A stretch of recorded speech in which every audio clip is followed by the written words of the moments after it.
go. Alright. That's exciting. All of a sudden we got kicked off the center. I should read the same things. Yeah, I have to. You go to the I just want to listen. sit resume slide. Make sure that I'm square. Alright. Good morning, my name is Lieutenant Mantel. I'm Squadron S2. I'm joined here with my NCOIC Staff Sergeant Haney. She will also be briefing you this week. And I also have Specialist Venegas in the back. He'll be up at Knox. You'll probably see him. One thing I want to put out before we begin the brief is that for those doing the Hellfire shoot, if you get your brief here, you will also do your debrief here. And this SCO is deadly serious about doing debriefs. So much so that if you skip it and go home, you're going to get a phone call and just be coming right on back. So make sure you do not skip the debrief. Talk to one of the S2 personnel, sit down on the computer, and go over everything in detail. It's going to be really good practice for the next mission. As far as weather, next slide please. Monday is looking like pretty terrible Sunday night and Monday morning. Down here, there's a little row for OH-58 deltas. And you can see for us, impacts of weather are going to be pretty moderate at the beginning, and especially in the morning periods. Hopefully, depending on when that front comes through, hopefully it'll push out before your 1100 flight, and you guys will be clear to go. Next slide, please. For those coming up during the day, this doesn't apply, but for those at night, the loom's going to be red the entire time we're doing shoots, and those numbers are obviously with no cloud cover. So adding cloud cover is going to be even worse. So night shoots are going to be a little bit more difficult. Next slide, please.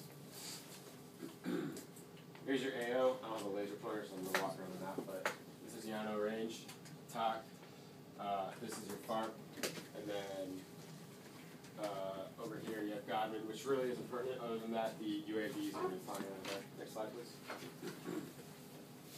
All right, enemy sit.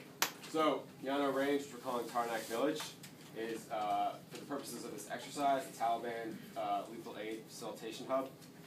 So we have essentially the bad guy here, the HVT, is the name Objective Black Sheep. Pertinent issues for aviators are that normally it's reported that Taliban leaders travel with at least one SA-7 missile on them, or in their PSD. We have not seen any in the last 12 months. That doesn't mean that they don't have one when they're moving around.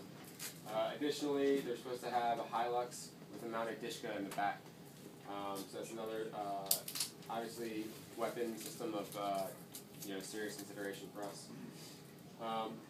Other than that, really, same stuff that you see in any other insurgent fight. Small arms RPGs are going to be predominant, and the aircraft the insurgents are unlikely to engage our aircraft, especially out in the open, in this open part of the terrain. The area you really have to be concerned about is to the west of the range. The terrain gets a little bit more restricted and much more dense with vegetation.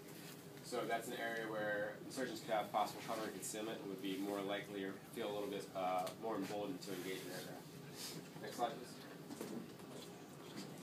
And then as far as most likely, most dangerous, most likely, Taliban at this stage are all about force protection, force conservation. They're not going to try to go out and get whacked. So likely you're not going to see a lot of activity. If you do, it's going to be a little bit of the early warning network's going to tip off the HVT, and he's likely going to squirt away from the direction that the helicopter's approaching from, and probably sneak away as any ground element will be delayed with a very small Taliban force. The most dangerous course of action we're looking at is that if the Taliban are able to identify an HLZ in advance, they'll set up one of those Hilux with a Dishka approximately 300 meters from the HLZ and engage upon wheels down. After that engagement, they will not stay and fight, and they will likely just get out of the area and kind of get back into this area to the west in the restricted terrain where there's dense vegetation. Next slide. Any questions from the S2?